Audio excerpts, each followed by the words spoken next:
तो हेलो दोस्तों, क्या हाल चाल। मैं सदल गुप्ता आपका फिर से स्वागत करता हूँ अपनी इस नई वीडियो में। ठीक है, तो अब मेरे 182 सब्सक्राइबर्स हो गए हैं, तो थैंक यू।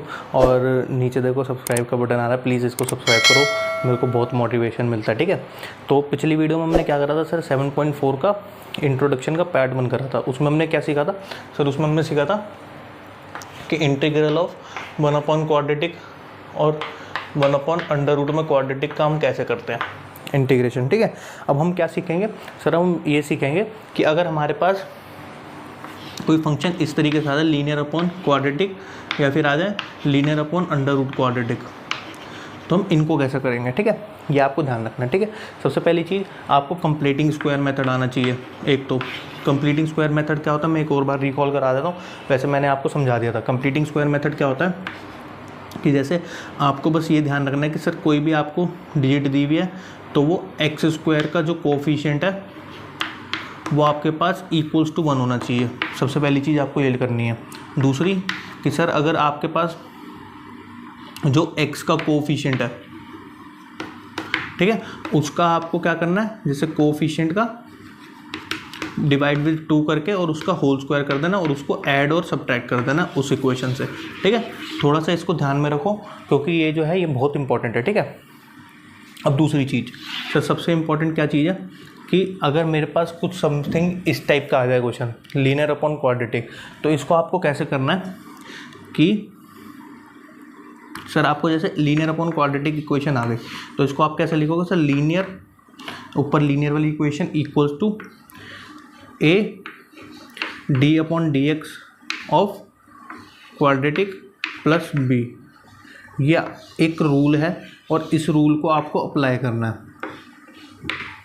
ठीक है, ये एक रूल है और ये आपको अप्लाई करना है, ये ध्यान रखना है। सर क्या sir, differentiation of D quadratic equation का और ए और बी। अब सर इधर ए और बी क्या है, ए और बी क्या है, ये कॉन्स्टेंट्स हैं, ये कॉन्स्टेंट्स हैं, इनको हमें कैलकुलेट करना पड़ेगा। ठीक है, इतनी बात आपको समझ में आई होगी। ठीक है, अब देखो इसी तरीके से इस क्वेश्चन में देखते हैं तो आपको समझ में आएगा। अब सर मेरे को ये लीनियर अपॉन क्वाड्रेटिक दी हुई है, तो यानी मैं क्या लिखूंगा सर, मुझे पता है कि sir linear upon quadratic equation को पहले मैं कैसे सॉल्व करता हूँ sir, linear is equals to, मैं क्या लिखता हूँ कि sir A D upon D X of Q plus B. ठीक है, अब लीनियर क्या है सर मेरे पास, X plus two equals to A sir D upon D X of this. ठीक है, इसका अगर मैं डी अपॉन डी एक्स निकालूंगा तो मेरे पास क्या आएगा sir, 4x plus 6 plus B, ये आ गया आपके पास। इसको मान लो इक्वेशन नंबर 1। ठीक है, इसको मान लो इक्वेशन नंबर 1। अब आपको क्या करना है सर, अगर मैं इसको ऐसे लिख सकता हूँ ना, देखो अंदर मल्टीप्लाई करूँ तो sir 4ax plus 6a plus B. ठीक है, अब देखो इसको सॉल्व कैसे करते हैं सर, कोफिशिएंट को मैच कर लो आप। सर ये दोनों इक्वल है ना, तो x वाला x के इक्वल होगा, यानी sir 4a is equals to 1 होगा, मतलब इनके कोफिशिएंट्स को मैंने कंपेयर कर दिया। ठीक है, और सर ये 2 किसके इक्वल होगा, 6a प्लस बी के। भाई बात समझ में आ रही है भाई, इनके कुछ नहीं करा, इनके कोफिशिएंट्स को मैंने इक्वल कर दिया। तो सर a की वैल्यू मेरे पास क्या आ गई 1/4, और मैं ये उठा के इसमें पुट कर देता हूँ sir, 2 is equals to 6 1/4 plus B, यानी 2 इक्वल्स टू, अगर मैं इसको इससे काटूंगा तो सर 2 3। ठीक है, तो 3/2 प्लस बी। ठीक है, 3/2 को इधर ले आओ तो क्या आ जाएगा सर, b इक्वल्स टू, ठीक है, 2 माइनस 3/2। ठीक है, तो b की वैल्यू क्या आ जाएगी सर, 4 माइनस 3/2, यानी b की वैल्यू आ गई सर 1/2। तो मेरे पास b की वैल्यू भी आ गई, a की वैल्यू भी आ गई, तो मैं क्या लिखूंगा सर, फ्रॉम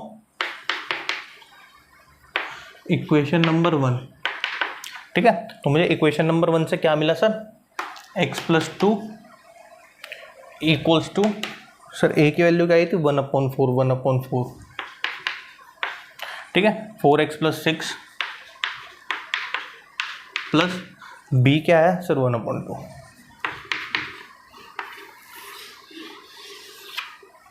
इतनी बात आपको समझ में आई होगी। ठीक है, ये तो रफ वर्क था तो, ठीक है, ये आपको समझ में आया होगा। ठीक है, अब आपको क्या करना है, सिंपली इसको इसके अंदर सब्स्टिट्यूट करना है।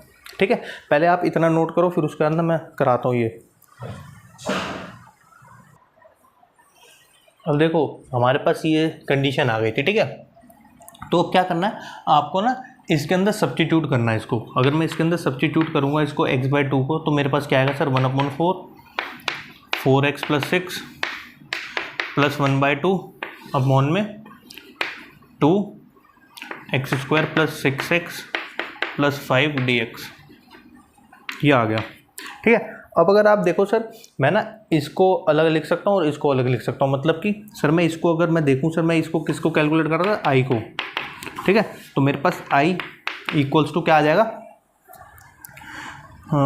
1/4 4x + 6 अपॉन में 2x² + 6x + 5 dx, ठीक है। और प्लस में 1/2 1 अपॉन में 2x² + 6x + 5 dx, ठीक है। मैं इसको I1 मान लेता हूँ, इसको I2 मान लेता हूँ, ठीक है। तो मैं इसको क्या लिखूँगा सर, 1/4 I1 + 1/2 I2, ठीक है। इसको मैंने मान लिया इक्वेशन नंबर 2, क्योंकि 1 हम इसको मान चुके थे, ठीक है। अब इधर देखो ध्यान से, बहुत ध्यान से, ठीक है। थोड़ा लेंदी क्वेश्चन है, लेकिन ये जो अगर क्वेश्चन आता है तो 5 नंबर का क्वेश्चन आता है ये, ठीक है। और आता ही आता है इस टाइप का क्वेश्चन। अब इसको क्या करेंगे हम, अगर मैं ध्यान से देखो सर, पहले मैं I1 को सॉल्व करता हूँ। देखो I1 को जैसे ही मैं सॉल्व करूँगा तो मेरे पास क्या आएगा sir, integration of 4x + 6 upon में 2x² + 6x + 5, ये आ गया आपके पास, ठीक है, dx। अब अगर आप ध्यान से देखो तो हमने बड़ी चालाकी से, मतलब जो ये क्वेश्चन डिमांड कर रहा था, तो हमने इसको क्या करा कि सर इसका डिफरेंशिएशन ऊपर ले आए हम, ठीक है। और इसीलिए हम जो है ना इस वाली इक्वेशन को ऊपर लीनियर को हम इसमें कन्वर्ट करते हैं, यही इसका गेम है, ठीक है। आई होप आपको थोड़ा बहुत समझ में आ रहा होगा, ठीक है। बाकी तो आपको प्रैक्टिस करनी पड़ेगी। तो I1 मैं इसको क्या लिख सकता हूँ सर, अच्छा इसको ऐसे लिखने के बजाय पहले 2x² 6x + 5 को t मान लो, तो मेरे पास क्या आएगा सर, 4x + 6 dx = dt, ठीक है ना। अरे भाई कुछ नहीं करा, दोनों साइड डिफरेंशिएशन किया है तो dt/dx आता है, dx को मैं इधर ले आया, ठीक है। तो अब मैं इसकी जगह पर dt लिख सकता हूँ। तो सर I1 मेरे पास क्या आ जाएगा, dt/t, तो यानी सर log t + c, यानी मेरे पास आ जाएगा सर, ये क्या आ जाएगा, I1 log 2x² + 6x + 5 + c, ठीक है। आई होप इतना आपको समझ में आया होगा, ठीक है। अब देखो ध्यान से, अब सर मुझे I2 सॉल्व करना है, ठीक है। I2 सॉल्व करना है। I2 मेरे पास क्या है सर, इंटीग्रेशन, ठीक है, इंटीग्रेशन 1/2x² + 6x + 5, ठीक है, dx। अब मुझे इसको सॉल्व करना है, तो देखो ध्यान से इसको कैसे सॉल्व करेंगे सर। अब ये मेरे पास वही बन गई 1/quadratic जो हमने पिछली वीडियो में सीखा था, ठीक है। तो इसको सर 1/quadratic को हम सॉल्व करेंगे। अच्छा 1/quadratic में मैंने आपको बोला था सर, अगर 1/quadratic बन रही है तो हमें उसको ना कन्वर्ट करना है, किस फॉर्म में, कुछ इस वाली फॉर्म में, x² ± a² या फिर a² ± x² में, ताकि हमारे पास, क्योंकि इससे रिलेटेड फॉर्मूलाज है, फिर हम इसको अपने करा देंगे, ठीक है। मतलब इंटीग्रेशन को अपने अकॉर्डिंग चेंज करना है, ये इंटीग्रेशन का गेम है। तो इसको मैं चेंज करूँगा अपने अकॉर्डिंग, ठीक है। तो मैं इसमें कंप्लीटिंग स्क्वायर लगाऊंगा। देखो ध्यान से, सबसे पहला स्टेप क्या होता है कि सर x² के साथ आपके पास उसका कोएफिशिएंट जो है ना वो 1 होना चाहिए। अब देखो इसमें कोएफिशिएंट 2 है, तो क्या करोगे सर, 2 ना कॉमन निकालो इसमें से, ठीक है। 2 कॉमन निकालोगे, 1/, अगर मैं इसमें 1/2 बाहर निकाल लूँ तो क्या बचेगा सर, इधर x², इधर क्या बचेगा 3x + 5/2। बोलो इतनी बात आई आपको समझ में, क्या करा मैंने। अब सर मेरा पहला स्टेप कंप्लीट हो गया। दूसरा स्टेप क्या है कि सर, दूसरा स्टेप ये होता है कि सर जो आपके x वाली टर्म है उसको मैं इस तरीके से तोड़ूँ कि मेरे पास 2 आ जाए, मतलब 2ax होता है ना, तो मैं इसको इस तरीके तोड़ूँ कि मेरे को a मिल जाए। अब देखो 3 है, और मुझे 2 बनाना है, तो मुझे मतलब क्या करना पड़ेगा सर, इसको मैं 3/2 लिखूंगा,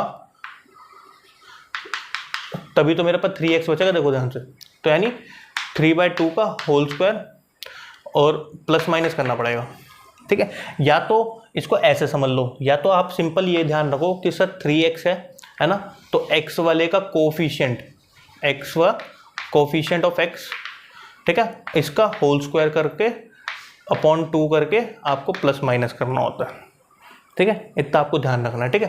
तो अगर आप इसका देखोगे तो सर 3/2 का होल स्क्वायर ऐसे भी आएगा और ऐसे भी आएगा, आप जैसे मर्जी चाहे वैसे समझ लो, कोई दिक्कत नहीं है, ठीक है। तो आई होप आपको समझ में आएगा। अभी तक देखो, तो मैं इसके अंदर क्या करूँगा सर, 1/2 1 अपॉन इंटीग्रल, ठीक है, थोड़ा बड़ा बड़ा लिख देता हूँ ताकि दिख जाए आपको, 1 अपॉन, अब देखो एक्स स्क्वायर तो एज इट इज़ रहेगा, प्लस 3x भी एज इट इज़ रहेगा, ठीक है ना, प्लस 5/2 भी एज इट इज़ रहेगा। और मैंने क्या बोला था सर, 3/2 को ऐड और सब्ट्रैक्ट करना, मतलब 3/2 का होल स्क्वायर माइनस 3/2 का होल स्क्वायर, इसको dx लिख दो 1 को, ठीक है। आई होप आपको समझ में आया होगा, ठीक है। तो ये हो गया। अब देखो, हमेशा बी स्क्वायर जो है ना हम पॉजिटिव लिखते हैं ना, तो ये नेगेटिव वाला नहीं लेंगे, इसको लेंगे, इसको लेंगे और इसको लेंगे, तो मेरे पास क्या आ जाएगा सर 1/2, ठीक है, dx अपॉन में, ध्यान से देखना, ठीक है सर। इन तीनों को मिला के मैं क्या लिख सकता हूँ, x प्लस 3/2 का होल स्क्वायर, ठीक है, और प्लस 5/2 माइनस 9/4, ये आ गया आपके पास, ठीक है। अब क्या करना है सर, इसको सॉल्व करो, यानी 1/2 dx अपॉन में x प्लस 3/2 का होल स्क्वायर। अब देखो इसमें ध्यान से देखोगे अगर, तो मैं इसका एलसीएम लूँगा तो क्या आएगा सर मेरे पास, 4 एलसीएम आ गया, ठीक है, 4 एलसीएम आ गया, तो मैं इसको लिखूँगा सर 10 माइनस 9/4, यानी कि इसका क्या आ जाएगा सर 1/4, समझ रहे हो। तो मैं इसको क्या लिख दूंगा सर, प्लस का 1/2 का होल स्क्वायर। आई होप आपको समझ में आया होगा, ठीक है। अब देखो ये ना कुछ कंडीशन बन गई मेरे पास, कौन सी, x square minus plus A square वाली, ठीक है। तो मैं वो वाला फॉर्मूला लगा दूँ, लेकिन लेकिन लेकिन ध्यान से सुनो कि सर इसके अंदर जो है ना, मैं इसको पहले क्या मानूंगा, x प्लस 3/2 को t मानूंगा, क्यों, क्योंकि मुझे 1 वेरिएबल में लेके आना है इसको, ठीक है। तो मैं इसमें देखूंगा sir dx upon dx equals to dt आ गया, सिंपली, कोई दिक्कत नहीं है मेरे को, ठीक है। अब मैं इसके अंदर देखो पुट करूंगा, तो क्या आ जाएगा मेरे पास 1/2 dx और क्या आ जाएगा sir t square plus A square, ठीक है, ये आ गया, ठीक है। अब देखो अभी मेरे पास कंडीशन बन गई सिंपल, ठीक है। तो अब इसके अंदर फॉर्मूला लगा दूंगा मैं tan इनवर्स, ठीक है, tan इनवर्स वाला, तो 1/2 tan इनवर्स, ठीक है, t। अब देखो ये a जो था, a 1/2 था, ठीक है, 1/2 का होल स्क्वायर, ठीक है। पहले आप ऐसा करो कि ना इसको नोट करो, फिर ना मैं फॉर्मूला ना अगले पेज पर निकालता हूँ, मतलब इधर लिखूंगा मैं, ठीक है, पहले इतना नोट करो। तो अब देखो, अब ना इसका फॉर्मूला लगाता हूँ मैं, ठीक है, इसका फॉर्मूला मैं इधर लगा देता हूँ। तो इसका फॉर्मूला क्या होता है, याद करो sir, dx upon X square plus A square का फॉर्मूला क्या होता था, 1/a tan inverse x upon a plus c, ये आपके पास फॉर्मूला होता था। तो मैं इसका अगर फॉर्मूला लगाऊंगा, ध्यान से देखना, तो मेरे पास क्या आएगा सर 1/2, ठीक है, 1/a, यानी 1/a 1/1/2 करूँगा तो मेरे पास क्या आ जाएगा, ऊपर 2 आ जाएगा,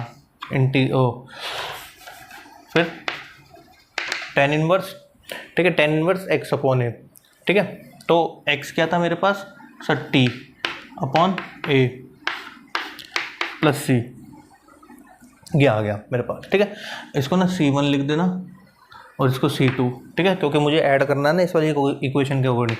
तो मेरे पास देखो क्या बचेगा सर, tan इनवर्स, ठीक है, 2 पर चला जाएगा तो 2t, ठीक है, t मेरे पास क्या था, ये था x प्लस 3/2 प्लस c2, देखो ध्यान से ये रहा, ठीक है। तो जब इसको इसके अंदर मल्टीप्लाई करूँगा तो मेरे पास क्या आएगा sir, tan inverse 2x plus 3 plus c2, ठीक है, ये मेरे पास फाइनल आंसर आया, ठीक है, ये और ये, ठीक है। तो अकॉर्डिंग दिस इक्वेशन, ठीक है, फ्रॉम इक्वेशन नंबर 2, तो मेरे पास क्या मिलेगा sir, i is equal to 1/4, ठीक है। 1/4 क्या, log 2x² plus 6x plus 5 plus c1 plus, ठीक है, 1/2 दिस, ठीक है। तो 1/2 tan inverse 2x plus 3 plus c2, ठीक है। अब मैं c1 और c2 को ना ऐड करके डायरेक्ट क्या लिख देता हूँ, कैपिटल C लिख देता हूँ, ठीक है। तो ये आपके पास क्या आ गया, फाइनल आंसर आ गया, ठीक है। तो इस तरीके का क्वेश्चन था, एक बार इसका स्क्रीनशॉट ले लो, ठीक है। तो इस तरीके का बढ़िया क्वालिटी वाला क्वेश्चन था ये, ठीक है। तो इस क्वेश्चन को यहीं तक ही रखते हैं आज की वीडियो को, ठीक है। आई होप कि आपको समझ में आया होगा कि सर अगर मेरे पे लीनियर अपॉन क्वाड्रेटिक आ गया तो मैं उसको कैसे करूँगा, ठीक है। तो ऐसे ही सपोर्ट करते रहिए, keep supporting me like this. Thanks for watching.